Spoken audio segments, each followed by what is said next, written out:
Jean Claude abandi business akaba ari yanjye Happy Time Bar ni restaurant bar urumva ntabwo ibintu byahita bimbera uko byari bimeze kubera n'ingamba ziba zihari tugomba kwakira byibura abantu bicaranye batarenze babiri harimo intera ya metero urumva rero ntabwo byahita bijya mu buryo nk'uko byari bimeze birasaba rero ko tugoma tubyitoza kandi bizazana urabibona hano hacu ni heza winjiye urabireba bimurinjiye bamufata ibipimo by'umuriro wabonye ko umuntu itabona hakaraba sanitizer si udakeneye gukaraba gakoresha sanitizer rero hano nta kwikanga ariko kwikanga nyine nko kwisi imeze muri rusange abantu urumva ni bake kuko urumva nta gusabana cyane kuba gwari ariko ntago bingana no kuguma mu rugo nanone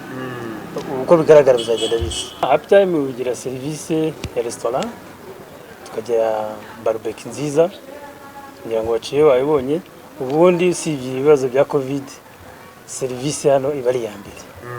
ikintu cyitwa service igikoze neza abakiriya rwose baraza ku bwinshi rero Happy Time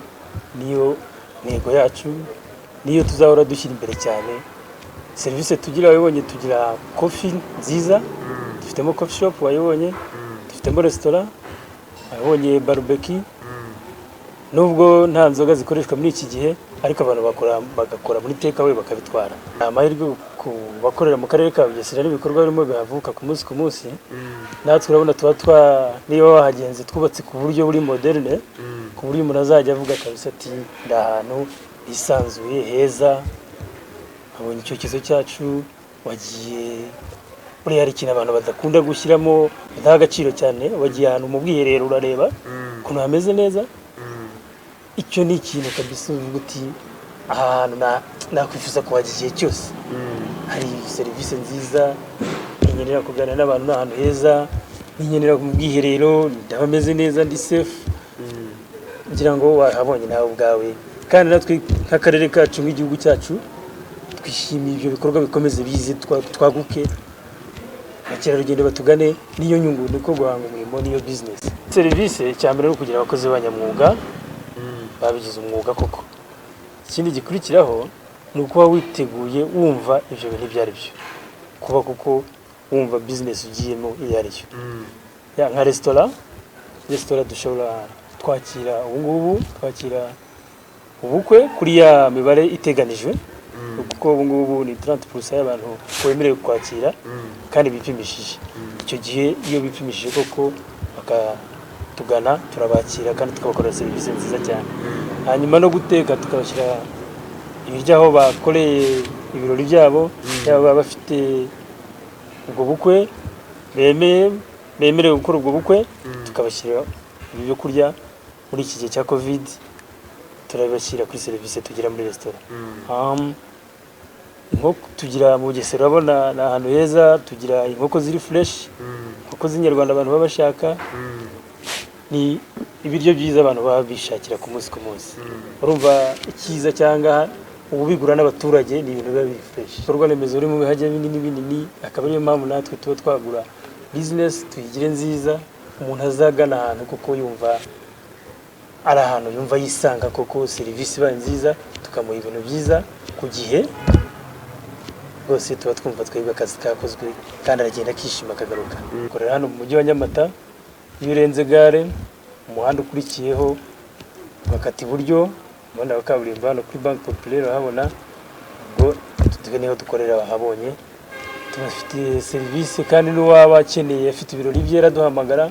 kuri 0788 51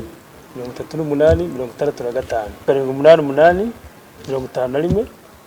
38 65. Koze cyane nitwa Dusangamana Jean Pierre Poku abanzi bose hari abanzi ku yandi mazina atandukanye ariko kubijyanye na service za kuri Happy Time hari nyinshi twabuze z'utubari bitewe nuko guverinoma y'u Rwanda hari ibyo yujuje mu gufunga niyo mpamvu rero tuza tugana restaurant tukiyakira tugafata lunch tugafata icyo kunywa urabona gafanta nkako kakamira ukumva umeze neza nta kibazo gamizi hari benshi zagiye zibangamira tuvuge nimba ari ahantu wari usanze wisanzuye ukagenda ugakina akabiyari ugafata ko kunywa tubari tugafunga, deja nawe urumva ko ari ikibazo, hari byinshi byagiye bihagarara. Imbogamizi rero kuri ba nyiri kuba babikora, kuri twe twabaganaga ntago zabura, ni nyinshi cyane. Hari zimwe mu zuko ibyo bakoraga ntago biri kuraninga neza, ntago bigenda neza, urumva ko ni ikibazo gikomeye. Sibye ikibazo kiri kugenda kigaragara, ariko ntabwo ari ikibazo kiri kuri twebwe gusa nk'akarere ka Bugesera cyangwa se kiri kuri twebwe gusa nk'u Rwanda, ni ikibazo kiri ku isi hose. Mu gihe kizaba kimaze kurangira ibintu biri kugenda neza, uravuze uti ikibuga cy'indege, hari byinshi, hari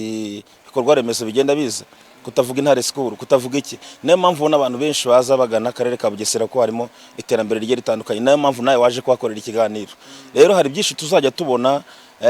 bifite akamaro ku karere ka Bugesera. Nimba nka nyiri iyi restaurant afunguye, hari benshi bazajya babonamo akazi. Nimba ibikorwa remezo nk'ibyo bije, hari benshi tuzabonamo akazi.